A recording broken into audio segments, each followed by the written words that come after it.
안녕하세요. 오늘 우리가 함께 파헤쳐볼 자료는 사람과 사람을 직접 연결하는 신뢰 기반 P2P 핀테크 플랫폼이라는 제목의 사업 계획서입니다. 언뜻 보면 그냥 또 하나의 대출 앱 같아 보이는데 가만히 들여다보니까요. 은행과 사금융이라는 이 거대한 두 플레이어 사이의 빈틈을 아주 영리하게 파고들려는 그런 야심이 보이더라고요. 네, 맞습니다. 그래서 오늘 저희의 미션은 이 계획서의 행간을 한번 제대로 읽어보는 겁니다. 과연 이 플랫폼이 정말 기존 금융의 대안이 될 수 있을지, 또 그들이 내세우는 기술은 얼마나 현실적인지, 그리고 만약 이 방송을 듣는 당신이 투자자 혹은 대출자라면 어떤 점을 가장 눈여겨봐야 할지 그 핵심을 짚어보겠습니다. 준비되셨나요? 저도 이 계획서 첫 장을 딱 넘기는데 아주 도발적인 문장이 눈에 띄더라고요. 어떤 거요? 은행보다 유연하고 사채보다 공정하다. 와, 그거 두 개를 동시에 잡겠다는 거잖아요. 그렇죠. 사실 이 두 가지는 거의 양립하기 힘든 가치처럼 보이거든요. 은행의 안정성을 챙기려면 아무래도 유연성은 좀 떨어지고, 문턱이 높아지죠. 네, 반대로 사금융처럼 문턱을 확 낮추면 위험성이 커지니까요. 근데 이 플랫폼은 기술로 그 두 마리 토끼를 다 잡겠다 이런 포부를 던지고 있는 셈입니다. 바로 그 지점입니다. 그래서 계획서 목표도 아주 명확해요. 투자자에겐 은행보다 높은 수익을, 대출자에겐 사채보다 낮은 이자를. 이게 말만 들으면 정말 꿈 같은 이야기인데 이걸 어떻게 구현하겠다는 건지 그 구조부터 한번 보죠. 계획서에서는 크게 투자자, 플랫폼, 대출자 이렇게 세 주체로 나누어서 설명을 하고 있어요. 네, 그렇죠. 근데 여기서 제 눈에 확 들어온 부분이 있었습니다. 바로 플랫폼의 역할인데요. 이 계획서에서 가장 강조하는 원칙이 플랫폼은 돈을 직접 보관하지 않는다는 점이에요. 이거 전통적인 은행하고는 완전히 다른 접근 방식 아닌가요? 핵심을 정확히 짚으셨네요. 그게 바로 이 사업 모델의 정체성입니다. 정체성이요? 네, 스스로를 금융기관이 아니라 사람과 사람을 연결하는 기술 중개 서비스라고 딱 정의하는 거죠. 법적으로 보면 대부업이 아니라 온라인 대출 정보 연계 대부업. P2P 금융업. 맞습니다. 돈을 직접 만지지 않음으로써 은행이 져야 하는 수많은 규제나 자본금 요건 같은 데서 상대적으로 자유로워지는 겁니다. 그 대신에 모든 신뢰를 자신들의 기술력, 그러니까 신용평가랑 리스크 관리 시스템에 거는 거죠. 그러니까 우리는 은행이 아닙니다라고 선언하는 것 자체가 하나의 전략이군요. 투자자 입장에서는 내 돈이 플랫폼 금고에 있는 게 아니라 그냥 내 계좌에 있으면서 대출자한테 직접 나가는 걸 투명하게 볼 수 있다. 이런 장점도 있겠네요. 그렇죠. 투명성이랑 직결되는 문제입니다. 그리고 이건 대출자 입장에서도 마찬가지예요.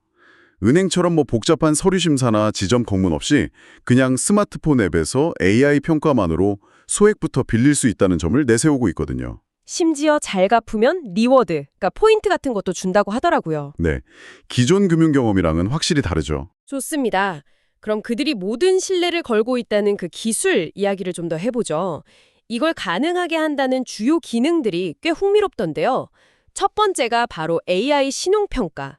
직업이나 소득증빙 서류 대신에요. 통신비 납부 내역이나 온라인 쇼핑 패턴 같은 데이터를 본다니 솔직히 이게 정말 신용을 제대로 평가할 수 있을까요?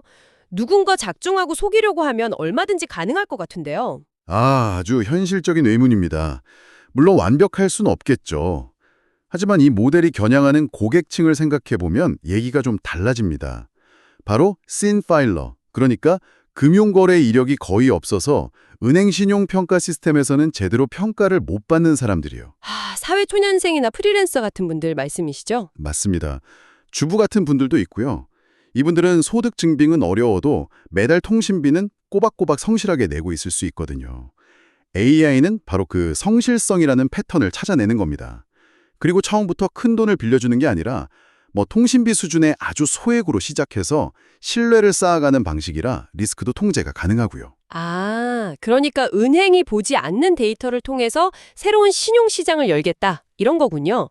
일종의 대안신용평가네요. 그럼 두 번째 기능도 비슷한 맥락에서 이해가 되는데 선구매 후 결제, BNPL이랑 QR 결제의 결합입니다. 이건 왜 굳이 두 개를 묶어놓은 걸까요? 이건 이 사업이 지금 어떤 시장을 보고 있는지를 명확하게 보여주는 대목입니다. 어떤 시장이죠? 이건 단순히 편의성을 위한 게 아니에요. 인프라를 뛰어넘겠다는 전략입니다. 한번 생각해 보세요. 우리나라나 서구권은 신용카드 인프라가 워낙 잘 되어 있지만 동남아나 남미 같은 신흥시장은 어떨까요? 아, 신용카드 없는 사람들이 훨씬 많겠죠. 맞습니다. 인구의 10%도 신용카드를 못 가진 곳이 많아요. 거기에 서구처럼 신용카드 시스템을 처음부터 다 깐다는 건 수십 년이 걸릴 일이죠. 아, 그렇죠. 카드 단말기부터 결제망까지 보통 일이 아니겠네요. 바로 그겁니다. 그런데 그 시장 사람들은 대부분 스마트폰을 가지고 있고 QR코드로 송금하는 건 아주 익숙해요. 이 플랫폼은 바로 그 지점을 파고드는 겁니다. 신용카드라는 중간 단계를 그냥 건너뛰고 이미 깔려있는 모바일 결제망의 외상 기능, 즉 BNPL을 얹어버리는 거죠. 와, 유선전화 시대를 건너뛰고 바로 스마트폰 시대로 넘어간 거랑 비슷하네요. 정확합니다. 금융인프라의 도약을 노리는 겁니다. 이건 서구의 BNPL 강자들이 쉽게 넘볼 수 없는 시장을 공략하는 아주 영리한 한 수라고 볼 수 있습니다. 와, 그렇게 들으니까 이게 완전히 바르게 보이네요. 단순한 기능 결합이 아니라 시장 자체를 재정해야 하려는 시도군요. 마지막으로 한도 자동 관리 기능이 있는데 이건 아주 직관적이더라고요. 잘 갚으면 한도가 바로 늘고 연체하면 바로 줄어드는 저는 그 기능에서 금융 습관을 형성하려는 의도를 봤습니다. 금융 습관이요? 네, 이건 마치 부모님이 주시던 용돈의 디지털 버전 같아요. 약속을 잘 지키면 다음 주에 용돈 올려주시지만 어기면 바로 삭감되는 것처럼요. 긍정적인 행동, 즉 성실 상환에는 즉각적인 보상, 한도 복구나 리워드를 주고 부정적인 행동인 연체에는 즉각적인 페널티, 한도 제한을 주는 거죠. 책임감 있는 금융활동을 자연스럽게 유도하는 겁니다. 단순한 대출 앱을 넘어서 일종의 디지털 금융 트레이너 역할까지 하려는 거죠. 자, 이렇게 기술적으로는 굉장히 그럴듯해 보입니다. 하지만 이 모든 걸 운영하려면 결국 돈이 필요하죠. 가장 현실적인 질문으로 넘어가 보죠. 이 멋진 시스템으로 어떻게 수익을 낼 것인가?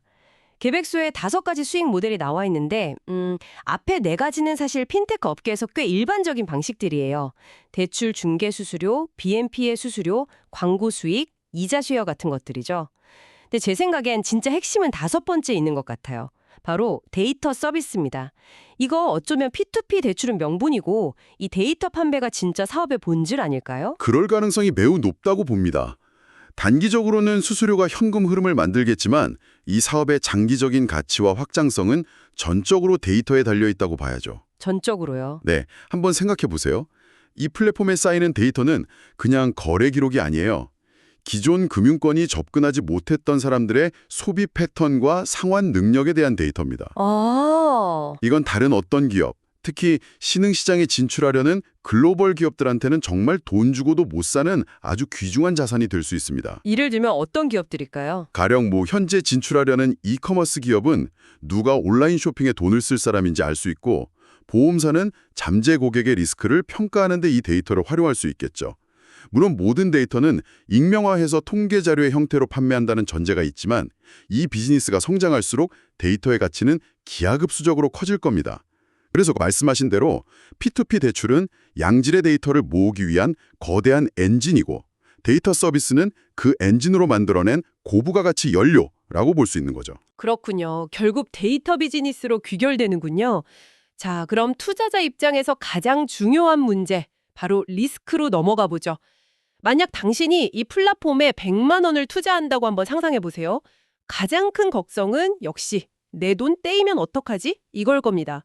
이 계획서는 이 불안감을 해소하기 위해 꽤 여러 겹의 안전장치를 마련해뒀더군요. 네, 다층 방어 전략이라고 요약할 수 있습니다. 첫 번째 방어선은 예방이에요. 앞서 말한 AI 신용 필터링으로 애초에 위험 사용자를 걸러내는 거죠. 일단 걸러내고 네, 그리고 통과하더라도 처음에는 아주 소액만 빌려주는 신뢰 테스트 기간을 둡니다. 그리고 두 번째 방어선이 제가 보기에 가장 핵심적인 장치 같은데 바로 자동 분산 투자입니다. 이게 투자자에게는 정말 중요한 부분일 것 같아요. 맞습니다. 이게 P2P 투자의 가장 큰 묘미이자 리스크 관리의 핵심이죠. 예를 들어 당신이 100만 원을 투자하면 그 돈이 한 명에게 통째로 가는 게 아닙니다. 아, 그런가요? 네, 시스템이 자동으로 그 돈을 1만 원, 5천 원, 심지어 1,000원 단위로 수백, 수천 명에게 쪼개서 분산 대출을 실행합니다. 아, 그러니까 제 100만 원이 사실은 수백 개의 작은 대출 포트폴리오가 되는 거군요. 바로 그겁니다. 이렇게 되면 설령 대출자 중에 한두 명이 연체를 하더라도 당신의 전체 투자금에는 거의 영향이 없어요. 계란을 수백 개의 바구니에 나눠 담는 셈이죠. 한 사람의 채무 불이행이 투자자의 전체 수익률에 미치는 영향을 최소화하는 것. 이게 기술로 구현한 가장 강력한 리스크 관리 기법입니다. 그리고 마지막 방어선으로 문제가 발생했을 때의 대응책도 단계별로 마련되어 있더군요. 네. 일단 대출자의 수입일에 맞춰서 자동으로 상환금을 인출하고요. 만약 잔고가 부족해서 연체가 되면 즉시 한도를 동결하고 지급했던 리워드 포인트를 차감합니다. 페널티를 바로 주는 거네요. 그렇죠. 그래도 상환이 안 되면 블랙리스트에 등록하고 최종적으로는 제휴된 합법적인 추심 기관으로 채권을 이관하는 그런 단계적 압박 수단을 갖추고 있습니다. 투자자 보호를 최우선으로 설계했다는 점을 계속 어필하는 거죠. 자, 오늘 이야기를 한번 정리해 보겠습니다. 이 P2P 핀테크 플랫폼 사업 계획서는 기술로 신뢰를 중개한다는 아이디어를 통해 기존 금융의 빈틈을 파고들고 있습니다. 계획서의 마지막 요약 문장이 모든 걸 말해주더라고요. 우리는 돈을 맞지 않습니다. 사람과 사람을 직접 연결합니다. 투자자는 은행보다 높은 수익을, 대출자는 사채보다 낮은 이자 혜택을 누릴 수 있는 신뢰 기반의 스마트 P2P 핀테크 플랫폼입니다. 네. 기술이 어떻게 금융에서 소외되었던 사람들에게 새로운 기회를 주고 동시에 투자자들에게는 새로운 자산 증식의 길을 열어줄 수 있는지 보여주는 아주 흥미로운 청사진이었습니다. 뭐랄까, 전통적인 금융회사가 풀지 못했던 문제를 데이터와 알고리즘이라는 다른 방식으로 접근하는 그 시도 자체가 굉장히 의미 있죠. 맞습니다. 이 계획서를 다 읽고 나니 당신께 이런 질문을 하나 던져보고 싶어지더군요. 어떤 질문이죠? 만약 이 계획서의 세상이 현실이 되어서요. 당신의 통신비 납부 내역, 온라인 쇼핑 목록, SNS 활동 같은 일상의 데이터가 당신의 대출 한도와 이자율을 결정하는 핵심 기준이 된다면 어떨까요? 우리는 더 공정한 금융의 기회를 얻게 될까요? 아니면 보이지 않는 데이터의 감옥에 갇히게 될까요? 그리고 그때 신용이라는 단어는 지금과 같은 의미를 가질 수 있을까요? 한 번쯤 깊이 생각해 볼 만한 질문인 것 같습니다.